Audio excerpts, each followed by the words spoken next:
C'est l'heure du sonneur. Alors, les Franciliens n'ont pas forcément été prévenus, en tout cas d'une date particulière. Et puis, le préfet de police, Laurent Nunez, a signé l'arrêté qui autorise cette fameuse zone à trafic limité qui doit être mise en place dans les 4 arrondissements de Paris-Centre. Il a été publié, cet arrêté, jeudi matin. Et la mesure entrera en vigueur dès aujourd'hui, a priori, dans le courant de la journée. Donc, aucune date n'est officiellement donnée dans ce document pour la mise en place. Mais il se trouve que l'arrêté dit qu'il entre en vigueur dès la mise en place de la signalisation prévue par la réglementation. Et il se trouve que, selon le Parisien, cette signalisation est déjà en place. Donc, ça tombe bien, tout est prêt pour pouvoir empêcher les voitures de rentrer dans le cœur de Paris. Alors, concrètement, cette zone à trafic limité prévoit l'interdiction pour les véhicules de traverser cette zone s'ils ne s'y arrêtent pas. Mais il y a des dérogations. Et on va en parler, on va venir sur tous ces sujets et surtout les contrôles, les attestations en ligne, les caméras automatiques. On va parler de tout ça avec Pierre Chasseret. Bonjour Pierre Chasseret. Bonjour. Et merci beaucoup d'être avec nous ce matin. Alors d'abord peut-être, récapitulons ce que c'est qu'une zone à trafic limité et comment ça va fonctionner. C'est une connerie. Voilà, ça y est, je l'ai récapitulé en une seconde. D'accord.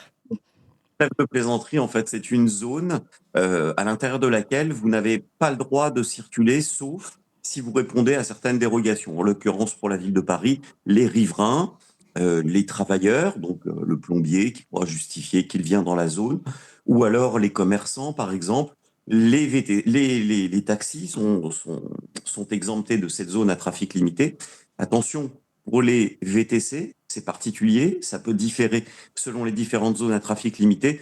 Bref, c'est un petit peu ça. Le problème maintenant fondamental de cette zone à trafic limité, c'est que vous n'avez pas le droit de circuler, sauf si vous avez quelque chose à faire dans la zone. Oui. Et alors là, j'ai envie de vous dire, c'est magique, parce que si les forces de l'ordre vous arrêtent, bah c'est facile, vous répondez que vous avez quelque chose à faire.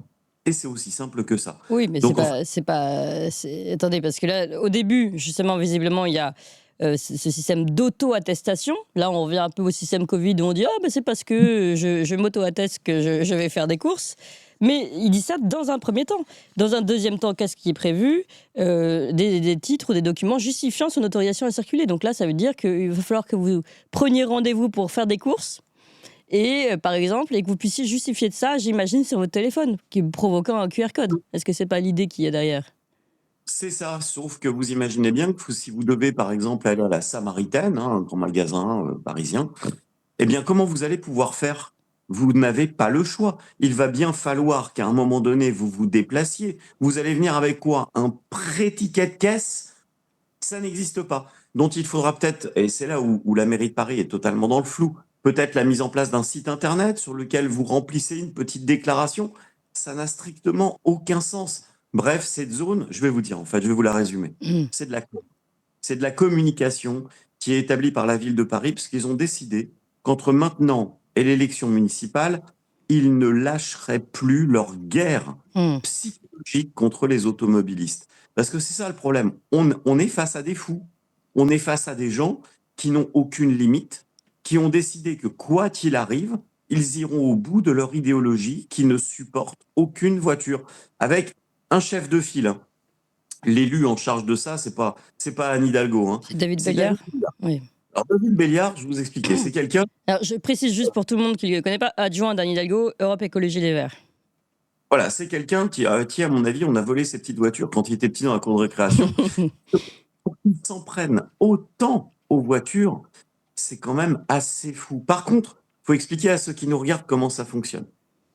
Quand on est invité dans un grand média traditionnel, des chaînes de la TNT, hein, Ouais. vous voyez de quoi je veux parler. Oui. Et que moi, j'y vais, et de temps en temps, la production me demande si je souhaite un taxi. Bah, je vais vous dire franchement, je réponds oui. Oui. Ça me gêne pas.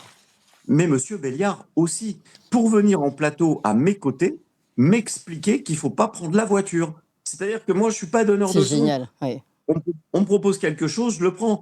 Mais quand je vois qu'en pleine canicule, il y a quelques années, il me fait un sketch en plein plateau en me disant « On va tous mourir à cause de vous, Monsieur Chasseret, parce que vous êtes un meurtrier, vous montez dans des voitures. » Et qu'à la sortie du plateau, je le vois monter dans une magnifique voiture diesel. si vous voulez, ça manque de crédibilité. Donc je pense que tout ça, c'est de la politique, c'est de la communication. Et encore une fois, c'est peut-être ce qui fait que ça dégoûte pas mal de gens de la politique. J'aimerais revenir à une politique un petit peu plus au-dessus de la mêlée qui répond à l'intérêt de tous et pas à l'intérêt de certains. C'est-à-dire que là, on est clairement dans une politique communautaire où on décide de faire plaisir à une minorité de personnes et puis les autres, on s'en fout. Et Oui, ça, parce j'aime que pas. ne parlons là, on n'a même pas abordé le sujet, par exemple, justement des commerces qui vont être complètement. Parce que malgré tout, vous dites c'est une guerre psychologique, c'est de la connerie, mais on sait très bien qu'il y a une grande majorité de Français, franciliens, qui vont se dire non, mais attendez, c'est compliqué, c'est interdit, je ne vais pas braver les interdits, donc je ne vais plus me rendre dans cet espace-là. Et donc, évidemment, tous les commerces vont succomber, on va dire, à ces interdictions. Bah ouais, ça commence par les commerces et ensuite, qu'est-ce qui suit? Bah, les Les habitants. écoles, Et, oui. et Paris a une particularité, c'est que Paris aujourd'hui est peut-être la seule grande ville française qui perd de la population. Ouais. Il faut l'analyser, ça. Donc ça devient quoi? Un espèce de parc d'attractions géant où vous avez peut-être les moyens à l'intérieur de vous passer de voiture et de vous acheter l'immobilier. Bon, bah très bien, hein, quand vous voyez qu'une chambre de bonne, c'est 100 000 euros, bon, je vous laisse imaginer si le prix du 4 pièces, hein. Donc, au final, on se retrouve avec une zone dans laquelle, eh bien, on risque d'avoir juste des privilégiés, des gens qui ont les moyens de, ou la volonté de, il faut les deux. Et puis pour tous les autres, eh bien, ça sera la banlieue, le bus et le RER et le métro en vous expliquant que c'est vachement bien. Ben non. En fait, je vais quand même donner un scoop. C'est que c'est bien de jouer aux journalistes un peu partout dans tous les médias, mais non, les gens prennent pas le métro par plaisir. C'est pas vrai. Le métro n'est pas un plaisir à 23 heures, à 6 heures, à 7 heures. À l'heure où on se parle en ce moment, la ligne 13, c'est pas le rêve. Ouais. Donc ça, il faut arrêter de vouloir pousser en avant le fait que les transports en commun sont magnifiques. Les transports en commun sont pratiques quand ils fonctionnent, quand ils ne sont pas en grève, ça va pas tarder, on arrive au mois de décembre en principe. Mais pour le reste, eh bien, il y a des usagers qui habitent en banlieue qui ont besoin de leur auto. Faux. Il faut absolument leur foutre la paix. Ouais. Alors, dernier sujet qui m'inquiète moi particulièrement, vous avez parlé de guerre psychologique, mais ça peut aller plus loin, et en plus vous connaissez bien ça aussi, c'est les contrôles automatiques par radar.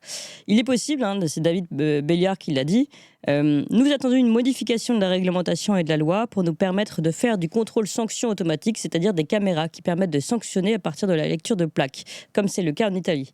Il s'agit toujours là du sujet de la ZTL, donc de cette zone à trafic limité, hein. On voudrait mettre, pour que tout le monde comprenne bien, des caméras à l'entrée de cette zone et de scanner les plaques et de voir si ces personnes sont autorisées ou pas à se rendre dans cette zone. Et là, ça peut être encore plus inquiétant parce qu'on sait bien comment marchent ces radars électriques, malheureusement, enfin automatiques, je veux dire.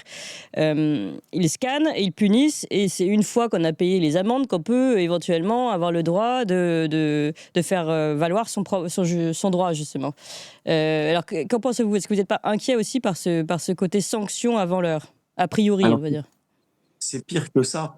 C'est-à-dire qu'il ne faut pas payer justement, il faut consigner. C'est la même somme. Ouais. Donc la plupart des gens ne savent pas et donc payent en pensant pouvoir contester. Et non, une fois que c'est payé, ça vaut pour reconnaissance de l'infraction et ça arrête la procédure. Malheureusement, c'est perdu. Il faut bien contester en consignant l'argent. Mais bon, pour aller, ça revient au même, hein, c'est encore un truc à la française complètement stupide, hein, mais au final, c'est comme ça qu'il faut faire. Alors donc, là est le problème, parce que quand on aura des radars qui vont lire les plaques les plaques d'immatriculation, on va avoir un autre souci, c'est que cette donnée de la plaque, il va falloir la croiser avec la donnée d'un site Ben internet, oui. lequel vous aurez rempli votre autorisation ou pas. Oui. Et on en revient au même. Votre autorisation, c'est ce que vous disiez. Malheureusement, on ne l'aura peut-être pas avant. Ou alors, moi, je sais ce que je vais faire, hein. Je vais trouver des potes dans Paris qui vont me faire une attestation, je sais pas moi, en blanc, et puis ça sera réglé. Vous voyez ce que je veux dire? À chaque problème, quand l'idée est idiote, les Français Oui, cherchent mais à vous comprendre. commencez déjà, là, Pierre Chasseret, à penser comment on va s'en sortir dans ce système absurde. Mais on peut peut-être quand même commencer par interroger ce système absurde et ses travers. C'est-à-dire que là, il y a quand même une surveillance aussi généralisée qui se met en place. On est déjà scanné de partout. Là, de plus en plus, c'est avoir accès à vos informations personnelles. C'est-à-dire, qu'est-ce que vous allez faire, Pierre Chasseret, dans la journée du mercredi à jeudi? Pourquoi vous faites des courses là? Pourquoi vous allez là? Qui vous invite? Enfin, maintenant, c'est toutes ces données qui vont être distribuées. Ça veut dire que si par hasard vous avez un ami qui habite dans les 4 premiers arrondissements de Paris, puis alors je vais vous citer un exemple. On est le matin, on va faire un truc drôle. Imaginez l'homme ou la femme qui a un amant ou une maîtresse. Mmh. Bah, Je suis fondamentalement convaincu qu'il ait très envie de remplir un site internet oui, pour oui. expliquer où il va, à quelle heure et à quelle heure il en repart. Non, mais ça pose un vrai problème de protection des données, évidemment. Bon, vous imaginez bien que tout ça, on va le contester avec 40 millions d'automobilistes.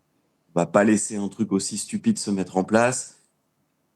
Bon, maintenant, je me demande, la surenchère à la bêtise, il faut que ça s'arrête. À un moment Oui. donné, il faut que ces gens prennent des vacances. Ça me paraît.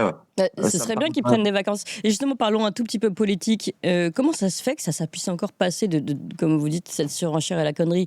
Pourquoi les autres partis restent, même si on a entendu quelques contestations ici, mais restent très discrets sur ces sujets? Ça, j'en sais rien, figurez-vous. Je pense que beaucoup de politiques ont l'impression que dans la vie, maintenant, il faut agiter un drapeau vert pour se donner l'air malin et puis taper sur les voitures. Donc, ils n'osent pas trop le dire. Au final, ce sont les premiers à emprunter leur voiture, hein. Donc, Hmm. Anne Hidalgo se déplace en voiture. Bon, elle a quelque chose à faire. Il faudra qu'elle remplisse bien son attestation pour aller à la mairie. Attention, hein. Ouais. Attention. Ah non, mais, euh, mais vous voyez, tout le monde a malheureusement envie de passer pour un écolo. Il paraît que ça fait bien. Moi, je pense que ça fait juste stupide d'être fondamentaliste. Et quand on arrive à défendre des idées aussi stupides que ça, j'ai pas l'impression que ça nous grandisse ni intellectuellement, ni dans l'opinion publique. En revanche, j'aimerais bien qu'on revienne sur un texte qui permet à la ville de Paris d'appliquer une politique de mobilité en tant que telle. La mobilité, c'est fondamental. Ça doit pas être entre les mains d'un maire adjoint qui a décidé de s'en prendre aux bagnoles. Non, je pense c'est quelque chose, c'est un intérêt majeur et supérieur. Vous n'avez pas que des gens qui peuvent aujourd'hui se déplacer en transport en commun. Vous avez des gens qui ont plusieurs gosses, qui ont des Bah choses dans le oui. corps, qui ont acheté une voiture. Et acheter de la voiture, c'est pas de la drogue, hein, c'est légal, on a le droit de s'en servir. Je pense que ces gens-là, faut leur laisser la liberté de se déplacer et arrêter un peu de les matraquer du matin, chaque matin. Je pense que ça suffit, là, la coupe est pleine. On a compris, Monsieur Béliard, vous voulez être candidat à la ville de Paris, vous voulez être maire de Paris, vous n'aimez pas les voitures, c'est bon, tout le monde a compris. Il faut rajouter quoi? Il pense cette personne qu'on n'a pas compris. Non, non, on a tous bien compris qu'il aimait pas les voitures. Donc vous aurez le choix, chers Parisiens, pour l'élection municipale. Vous aurez David Béliard qui veut taper sur toutes les voitures qui existent, ou bien l'autre. Bon, bah, après, chacun fait ce qu'il veut. Juste une question, Pierre Chasseret, parce que maintenant l'actualité est un peu passée là-dessus et j'aimerais bien qu'on fasse un bilan, premier bilan de ces tarifs spéciaux SUV, tarifs spéciaux, pardon, SUV dans Paris. Ça fait combien de temps? Ça fait un mois, c'est ça, que c'est mis en place à peu près? Ouais, en gros, c'est ça. Est-ce que vous avez un premier bilan peut-être, vous, à nous donner? Bah, c'était la mesure stupide de la rentrée. J'ai pas de bilan à vous donner, si ce n'est que bah, forcément, du coup, les automobilistes vont chercher des places de stationnement en sous-sol, ce qui va créer une pénurie, ce qui va créer une augmentation des tarifs. Oui. On va se camoufler en disant oui, mais c'est des grosses voitures dont ils peuvent payer. Je vais vous répondre que dans SUV, par exemple, la Mini Countryman, c'est pas gros une Mini Countryman, hein, c'est une petite voiture, c'est un SUV. Donc voilà, j'aimerais bien au bout d'un moment qu'on reprenne un petit peu d'intelligence, de fond, qu'on ait un petit peu plus de hauteur en politique et qu'on arrête de faire et de dire n'importe quoi. Je peux vous dire que si du côté de la mairie de Paris, il y avait un lecteur automatique qui leur mettait une amende de 135 € à chaque fois qu'ils racontaient une connerie, je serais riche, hein.